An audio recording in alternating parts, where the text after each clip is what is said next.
Coming up on News Live at 6, 113 Euclid is hosting a Friendsgiving dinner for all. Plus, the effects of unpaid caregiving on family caregivers across the nation and how advocates are pushing for better support in Congress. And the push to make the Epstein files public continues. We'll have what was revealed.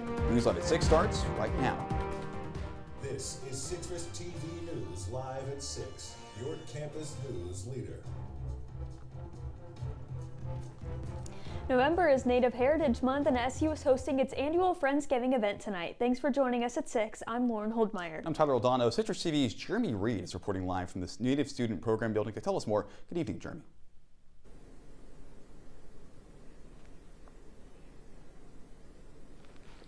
I'm here at 113 Euclid Avenue where the festivities have already begun. There's a group of students downstairs having a great time sharing stories and enjoying a variety of meals provided from both Wegmans as well as many others SU students.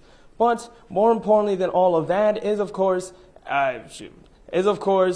SU's diverse Native population and providing a place of community for them, a place where they can honor their heritage, a place where they can pay homage to their families and everyone around them. And for SU freshman Shayla Benedict, she feels right at home here. From different races and nations all over. So just knowing that people who share the same values as you and the same background are around you is nice.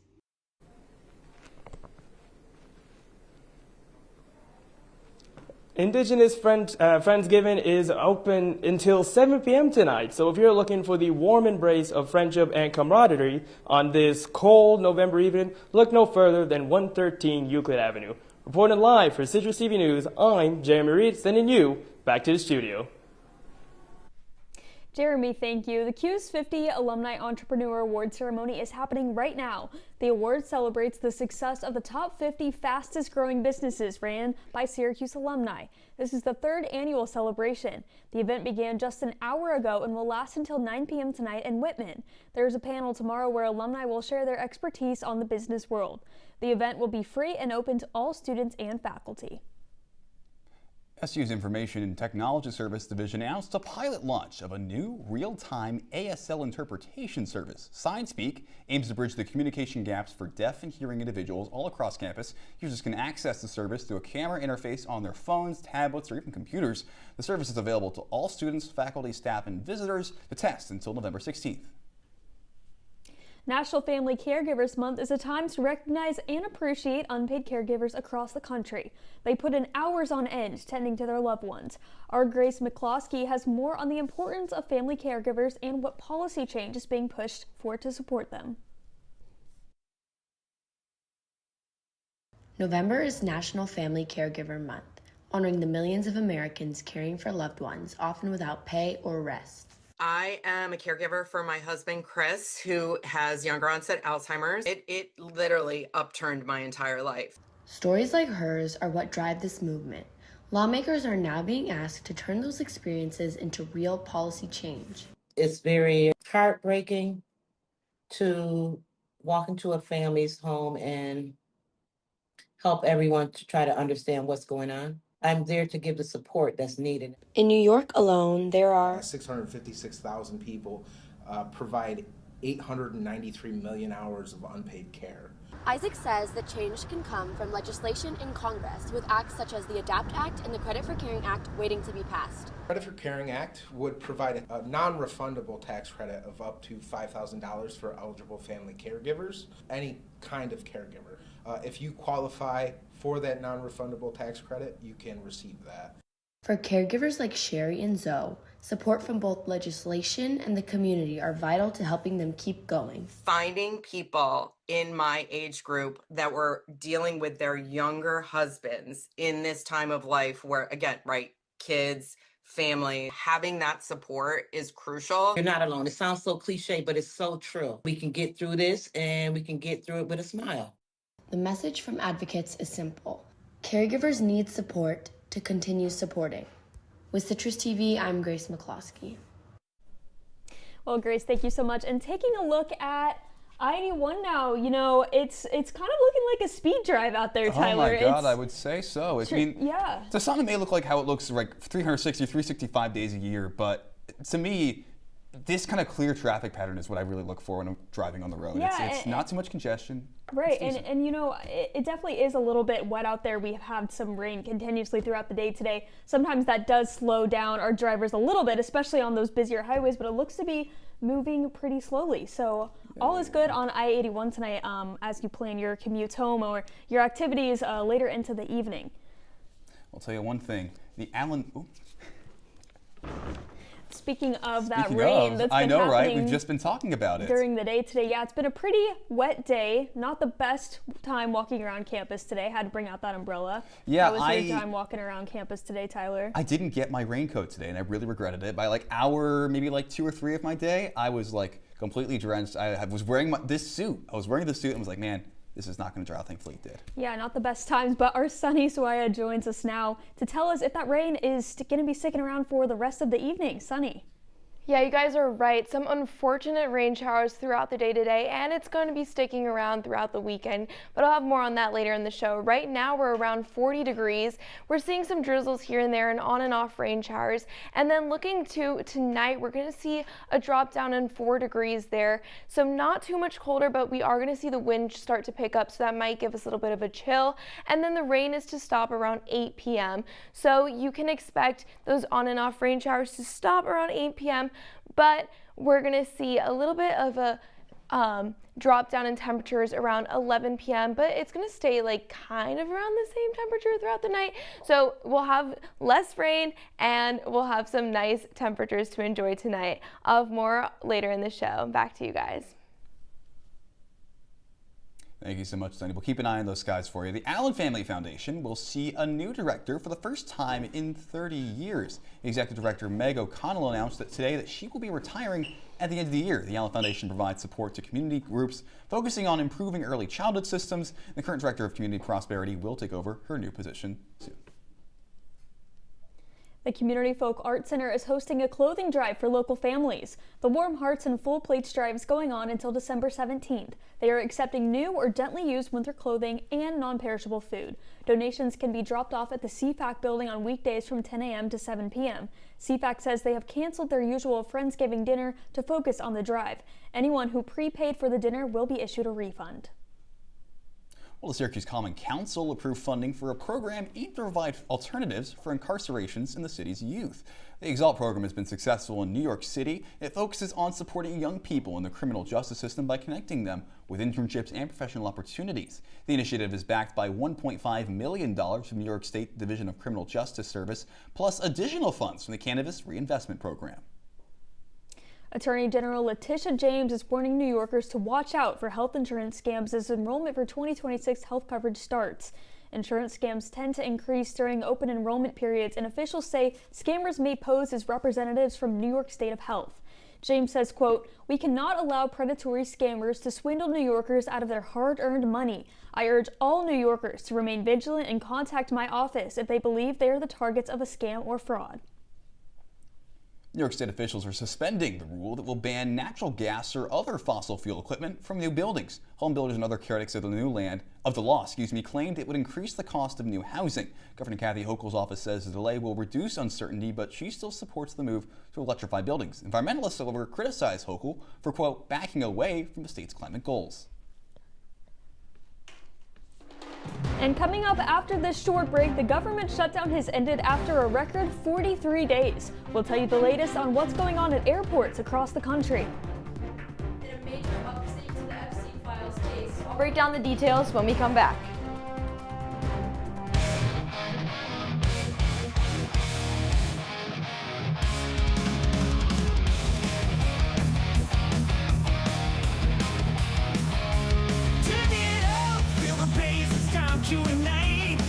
Nokia rocking through the night in Syracuse where the music never ends. We're bringing you the sound, the glory, and the trance. From classic hits to the brand new sound. OT is the heartbeat of the underground. With every riff and every scream, we're turning your living room into a rocking dream. You're watching OT and let the thunder roll. Hard rocking rhythms that will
You're watching Citrus TV News Live at 6 with Lauren Holdmeyer, Tyler Oldano, and Sunny Suaya. And now, your campus news leader continues. So with my signature,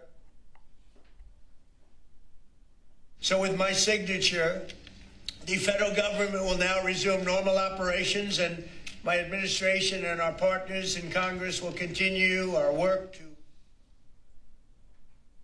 Welcome back. Well, that was President Donald Trump signing the final funding bill to reopen the government last night. It marks the end of a record 43-day shutdown, which caused financial stress for federal workers who went weeks without paychecks. The bill reinstates thousands of government employees who have been laid off since October 1st. It also secures pay and protects against additional reconstructions in force through the end of January. The bill passed does not extend the Affordable Care Act. Senate Republicans have agreed to hold a vote on extending the act again next December. Airlines, however, are able to go back to regular operations, but it's unclear when full flight schedules and paychecks will be restored. As of this hour, over 1,300 flights have been canceled for the day, according to FlightAware. Well, the House will also be voting next week on whether to release more Epstein files from the Epstein case. The files contain information on his sex trafficking investigation. The House has to consider the bill since a petition for consideration reached 218 signatures. This move comes after months of resistance from Republican leaders. And this move also comes after emails from Epstein, emails from Epstein were released yesterday, including a 2019 email Epstein sent saying President Trump knew about the girls. The White House says Democrats are picking on certain emails on purpose to make Trump look bad. Our Maddie Rayner joins us now in studio to break down the details. Good evening, Maddie. The House Oversight Committee has just released another 20,000 pages of documents coming from Jeffrey Epstein's estate. The documents provide information on President Trump's past relationship with Epstein in great detail. One of these documents included a 2011 email sent by Epstein to convicted sex offender Ghislaine Maxwell saying, quote, "I want you to realize that that dog that hasn't barked is Trump. Victim spent hours at my house with him. He has never once been mentioned, police chief, etc. I'm 75% there." Maxwell sent a response that gave no clarity into what Epstein meant, saying, quote, "I have been thinking about that." Trump has again declined any involvement in the Epstein case, taking to Truth Social to call it a hoax. In a post from Wednesday, he says, quote, "The Democrats are doing anything to bring up the Jeffrey Epstein hoax again because they'll do anything at all to deflect on how badly they've done on the shutdown and so many other subjects. Only a very bad or stupid Republican would fall into that trap." This post was Trump's last public comment on the topic. He was surrounded by cameras and reporters while signing an executive order Wednesday and did not take any questions. Press were ushered out of the Oval Office after he finished speaking. The White House has also claimed that these emails prove nothing.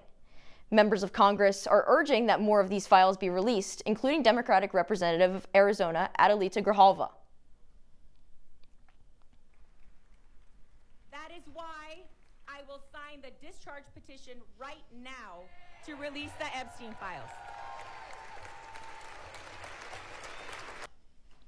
It is unclear at this time when President Trump will make a public comment on the situation. Guys, back to you.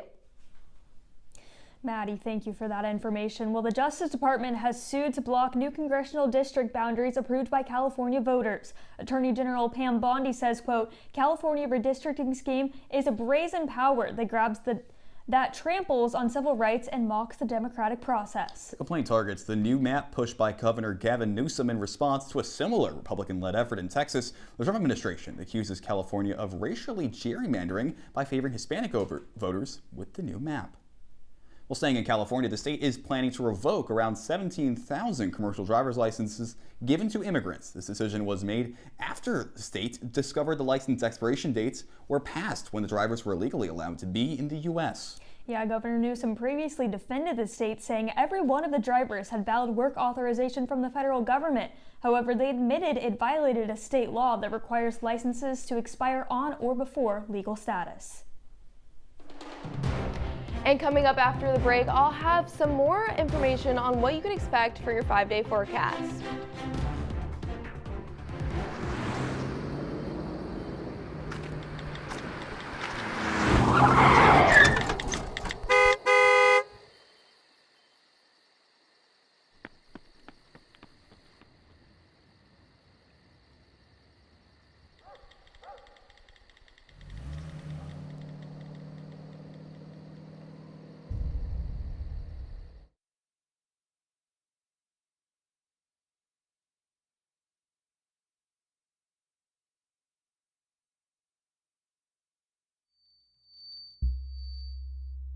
women are bad with money.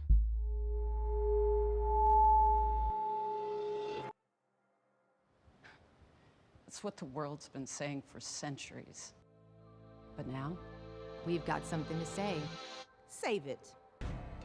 Save the old-fashioned advice, the empty excuses. It's all worthless, unlike us. To our fellow females, it is time to save ourselves by saving our money. Contributing to our futures, investing in our independence. Until we're no longer 80% more likely than men to live in poverty in retirement. So again, we say to that, save it. The falsehoods, the feelings of fault, then the funds. Learn how to save for your retirement at wesaysaveit.org. From the Citrus TV Weather Center, this is SU's most accurate weather forecast. Welcome back to News Live at 6. If you're wondering what the weather is like around the region, well, we know right now in Syracuse is around 42 degrees, and everywhere else we're experiencing that rain as well, except for Cortland where it's a little snowy, and I can't lie, I am a bit jealous of them over there because I miss the snow. I can't really deal with the rain too much, but let's see what we can expect for our 5-day forecast here. So Friday, tomorrow, we're going to see some more rain again, and throughout the weekend there, the rain is going to continue Saturday and Sunday. Monday, we get a break from that rain, a little party for you there with some cloudy weather again. So clouds on Monday and on Tuesday, but you can expect rain throughout the weekend, so make sure you prep for that. And with this gloomy weather here, you know, I kind of start to experience that little bit of seasonal depression there. So how I like to stay nice and cheery is to fill up my cup with some tea, of course, sometimes, but also I like to do some of these things, and here's some tips on how you can stay sunny here. So I like to meditate, journal, arts and crafts, and take a nice walk outside, make some new friends, and make sure you try and practice some of these things throughout the rainy weather season and keep a little cheery and sunny. I'll send it back to you guys. Sunny, thank you. And, you know, one way that I like to fill my cup is with some apple cider. It's really good this time of year. Oh my Perfect goodness. for fall temperatures. Yes. Well, we're going into winter now because those temperatures show that the holiday season is coming up, but also could be the price. What also could be coming up is the price of your Christmas tree this year. Artificial Christmas trees will cost an estimated 10 to 20% more due to the increased tariff costs. The American Christmas Tree Association reports the cost of lights are predicted to rise over 60%. Christmas decor has not been made in the United States for decades. It is estimated that around 90% of Christmas products are made in China. All of these will be subject to tariffs. You know, Tyler, we saw the same thing over Halloween. The prices of candy and costumes were up so much, and now we're seeing the same thing with Christmas.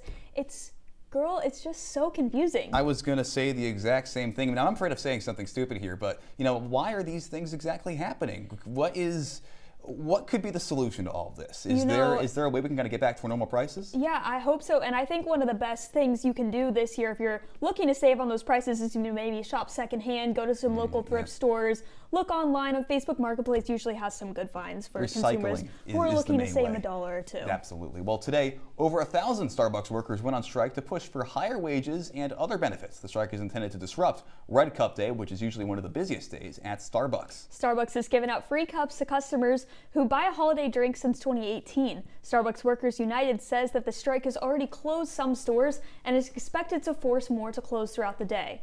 Well, Jish, did you get your Starbucks holiday cup today? I did not. I did look into sports. It's beginning to feel a lot like 2022. SU men's soccer and field hockey are both in postseason play. I'll tell you all about it next on Sports.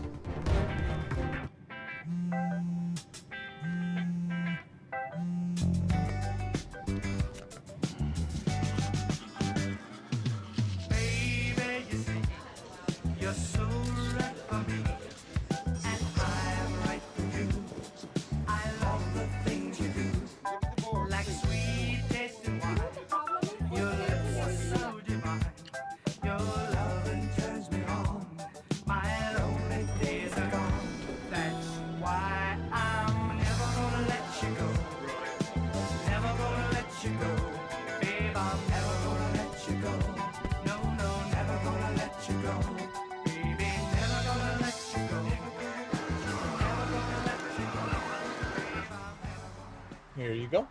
Thank you. Thank you.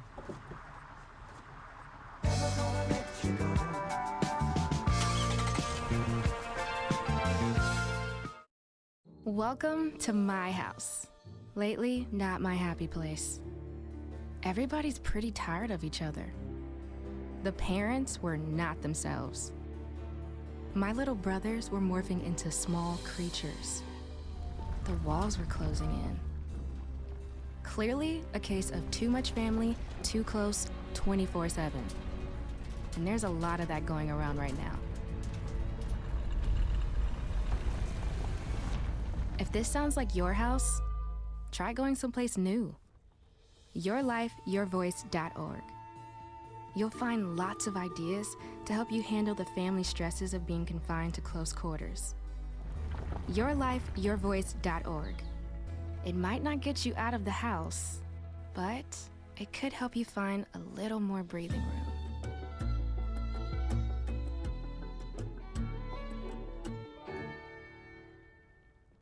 And now, your Citrus TV Sports Report. If I told you back in early September that Syracuse men's soccer could make a run at the ACC, you would have rightly called me crazy. Who would have thought the same team that lost to Duquesne would play in the conference semifinals? Well, guess what? Here they are. Welcome to sports. I'm Josh Sokolsky. SU was projected to finish as the 5th worst ACC team in the preseason poll, but after a win over then 25th ranked SMU, Coach Ian McIntyre started to believe. I think, and where we're growing and evolving, is that we can be a team to compete with ACC teams. And are we the best? No. But you know, to put together 3 ACC wins, I don't know the last time we did that. The last time that they did do that was 2022 when Syracuse won the national championship. This time, they are looking a lot like 2022. It's an SMU team in the semifinals that they've already beaten. This time, they are not the underdog after beating NC State last week. This is sure to be an exciting one down in Cary, North Carolina. You can follow at Adam Hipsky on X for all of our live updates. And if you like Syracuse postseason play, you're in luck. Syracuse field hockey plays 6-seed Liberty in the first round of the NCAA tournament tomorrow. While making 5 straight tournament appearances is nice, I'm sure Cuse fans expected more from a once top 5 team. So what exactly went wrong? Well, a big thing has been teams have figured out leading scorer Bo Von Kempen. The grad student was on a ridiculous pace in the first 6 games with 14 goals, but BVK has a half of that amount in the last 12 games. That includes just 3 goals in our last 6 games, which has been the worst of SU's season. Syracuse has dropped 4 of its last 6, but good thing for the Cuse, it has Liberty next. The Orange are 2-0 against the Flames, including a 2-1 overtime win in 2023 NCAA opening round. But Liberty is on a 7-game win streak. Find out if Syracuse breaks that tomorrow at 2:30. You can follow at Sydney O'Chan on X for our coverage. And now, what's really got Aaron Glenn, the coach of the Jets, this excited? You're going to see him dancing a little bit. Well, the Jets are one of the hottest teams in football right now. I know, they've just won it 2 in a row against and that's after starting 0-7. They're even more excited that they are playing the Patriots tonight on Thursday Night Football. So, Coach, you're probably pretty excited about this, right? I don't care if it's 3 games. I don't care if it's 1 game. We just want to win. And the more you win, the more confidence you get as players, the more confidence you get as a team. And that's the only thing that we care about. It seems like he doesn't care. He loves it. Well, you'll need more than confidence to unseat the Pats tonight, Coach. New England knows about winning streaks. It's won its 7 straight games dating back to September. Quarterback Drake May, the 3rd most passing yards in the league, while New York quarterback Justin Fields has thrown for just over 100 yards once in the last month. Expect the Jets to run the ball a lot, but it might not work against the Patriots defense that's given up the fewest yards on the ground. Lauren, I know you're a Chiefs fan. The Patriots have been very good for a long time. It must stink to know that they are finally good again. Yeah, you know, I have to say I'm not too worried about the Patriots. Oh. I think we have some bigger fish to fry. We're playing the Broncos this Sunday. Of course, that's a team that somehow finds ways to win when they shouldn't. It's a good rivalry team, so excited about that one. I would be too. I mean, shoot, the Broncos had a very unconvincing win last week, only 10-7 over the Raiders, so it should be one that the Chiefs might have. But right now our focus is on Thursday Night Football with the Patriots and Jets. That should be an easy Patriots win. Yep, should be a good one. We'll be right back with your wake-up weather.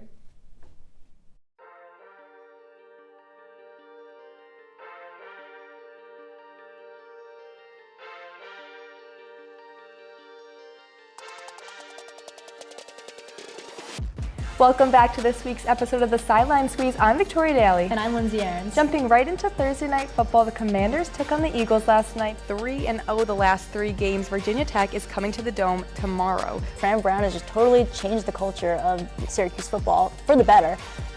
September 14th at the T-Mobile Arena in Las Vegas, we have a big fight card. Mikey, it's Canelo Alvarez versus Edgar Berlanga. The Eagles completely clicked on all cylinders in this second half. Let's go to the finals predictions. What are you thinking? I'm going Liberty and Sun, and I'm going Liberty taking it home this year. On Bones Jones really kept his heavyweight here. I mean, a pure dominant TKO. With November comes playoff time for women's soccer. That means the ACC tournament is in full swing and the NWSL playoffs are not too far behind. She's dominant in the paint, she scores in the paint. We know that she's aggressive, she littles everybody, but what does the perimeter look like? It was a solid season for the Orange. I mean, like you said, 13-7 on the season, 4-4 in conference play. You got Cameron Breen, you got Rakia Jackson. You just need somebody at that guard spot that's a little thin in that area.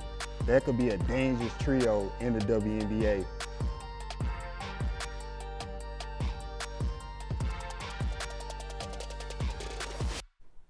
Welcome back to News Live at 6. Here's the temperatures you can expect when you wake up tomorrow. Around 30 degrees here and there.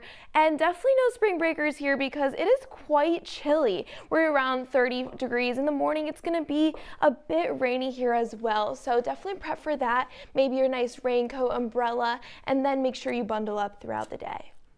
All right, sunny sounds good. Definitely some cold weather, but you know, that's Syracuse. We live here, so you got to deal with it. Well, it's finally time to talk about something we've been doing all show. I don't know if you've noticed, but we've snuck in several Charlie XCX references throughout the show, and that's because she announced on Instagram today that her new album will be coming out in February of next year. The album is for the film adaptation of Emily Bronte's book with Wuthering Heights. The album is 12 original songs, and they will also be named Wuthering Heights. Again, like we said, like the book, and I hope it's one of the good ones, guys. I really do. Are you guys excited about the new album? I hope that it's nothing super fancy, but I'm a big fan of Charlie XCX. A lot of the older work. We'll see how this one pans out. I know Brat was a huge deal. It was everywhere. Oh yeah. Yeah, I'm super excited. I can't wait to see like what this invokes because Brat really did take off with social media and everyone loved it. So I'm really excited to see more about this album and just get to listen to it. I am too. Well, that's Citrus TV News live at 6 for this Thursday. Don't forget you can follow us on X and Instagram at Citrus TV News. Now for the entire Citrus TV News team, I'm Tyler Oldano. And I'm Lauren Holdmeyer. Have a great night, Syracuse, and go Brat. Have a Brat winter.